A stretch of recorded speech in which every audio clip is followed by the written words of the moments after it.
Pebrero 1986. Matagal nang umaalingasaw ang galit ng bayan.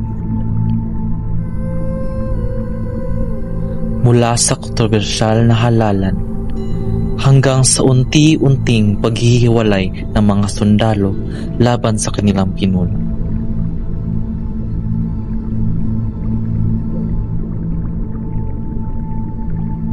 Sa gitna ng lahat, iisa lamang ang tinig na pinagkakatiwalaan ng mamayan upang malaman ang totoo.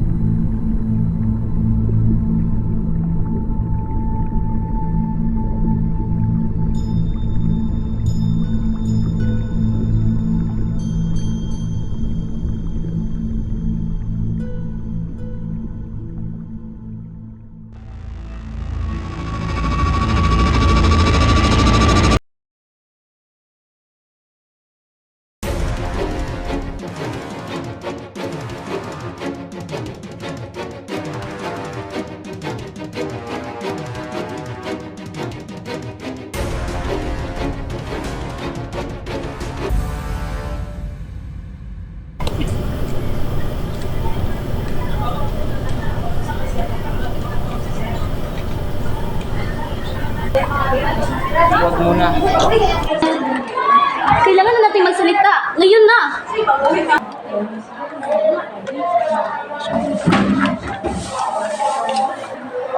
Kapag hindi gumana ito, Kailangan gumana.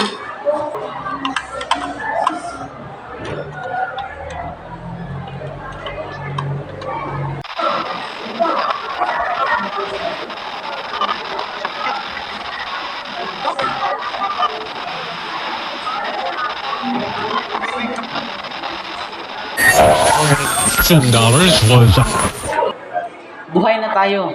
Hindi pa. Kailangan pa natin pakinggan ng tao.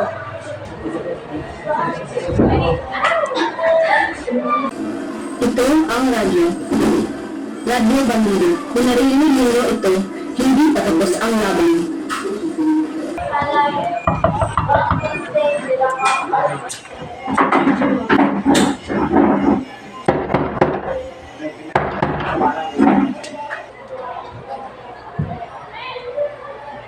Yun na yun. Buksan mo. Bilis.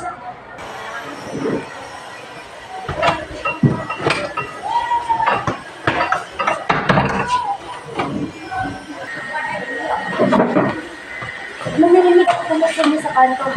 Sabi ko sa sarili ko, kailangan niyo siguro ito. Maraming salamat, Teresa. Upo ka muna. Sabi nila, naghihiwalay na raw mga sundalo. Ang iba ay mukani kay Enrile at ang iba ay kay Marcos pa rin. Kailangan natin malaman kung sino ang totoong balita. De La Cruz, wala ka pa rin balita? Wala pa, Sargento. Tahimik pa dito.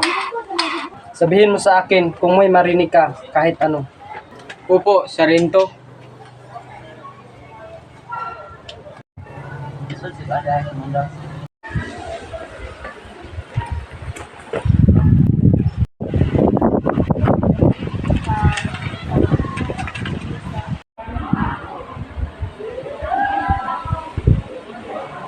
Hindi ko alam kung tama ba ang ginagawa ko, pero kung hindi ako mangunguna, sino pa?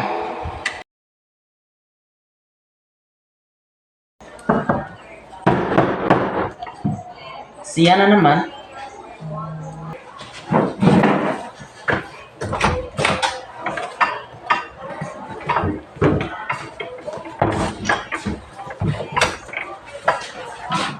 Kailangan niyo muna malaman ito bago kayo mag-broadcast ulit. Ha? May nangyari bang masama? Sabihin mo sa akin. Totoo ang sabi-sabi na naghihiwalay na ang tropa. May mga sandalong tumatawid na papunta kay Enrile at Ramos sa tren. Sigurado ka ba dyan? Nakita ko mismo, pero may kasama pa akong balita. Hindi ko alam kung maaari ko bang sabihin ito. Sabihin mo. Ngayon na panahon, walang puwang sa katahimikan. Yung kasamahan,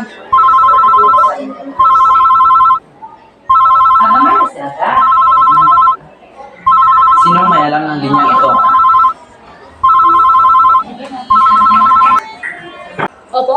Sino ito? Paano niyo nalaman yan? Kailangan niyo ang ipaalam sa lahat. Umalis na si Marcos. Lumisan na siyang kasama ang pamilya niya. Tapos na. Paano niyo po nalaman ito? Sino ang nagsabi sa inyo? Wala nang oras magtanong. Kailangan malaman ng mga tao. Kung hindi niyo sasabihin, may iba ring nagsasabi. Baka mali naman ang sasabihin nila.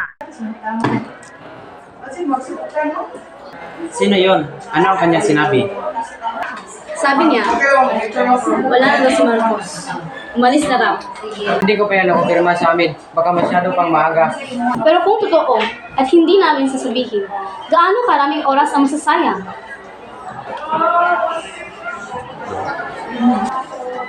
Pero Min, paano kung mali tayo dito? Alam ko ang risgo, pero mas mataas ang risgo ng katahimikan.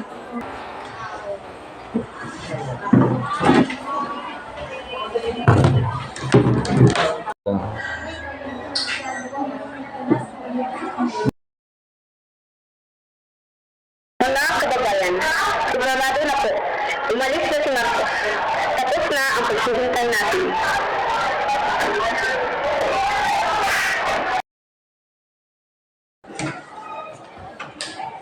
Min, tapos na. Dapat masaya ka. Oo, dapat na. Men, kailangan mo itigil ang broadcast. Bakit? Ano nangyari? Kausap ko ang kasama ko sa crime. Wala pang nakumpirmang pag-alis. Nandyan pa rin siya sa Malacanang. Pinaniwala ko sila. Lahat sila. Dahil naniwala ako sa boses ng telepono. Hindi ba ito kasalanan ng mag-isa? Pero ako ang nagsalita. Ako ang boses na pinakinggan nila.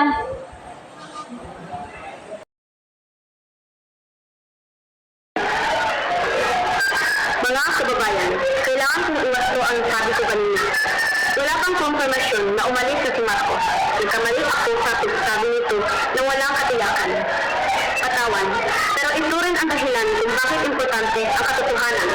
Kahit mahirap, manatili lang tayo na pagbabantay, magkasama.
Maraming salamat po.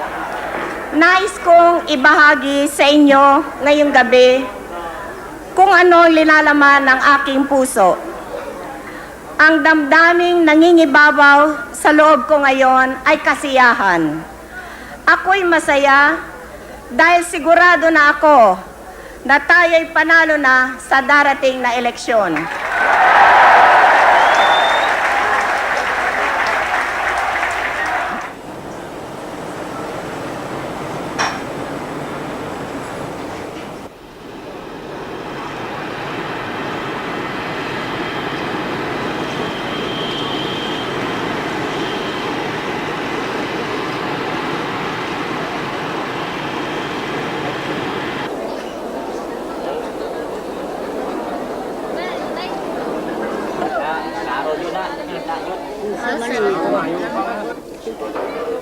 Yuki, please, paligatawag ka itong managanig ko.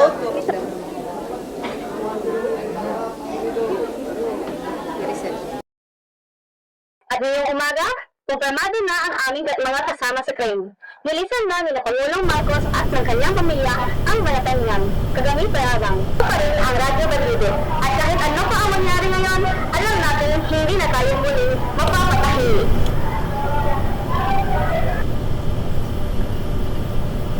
Hay, salamat ang iyong Diyos sa tapos na naghirapan ng mga taong Pilipino.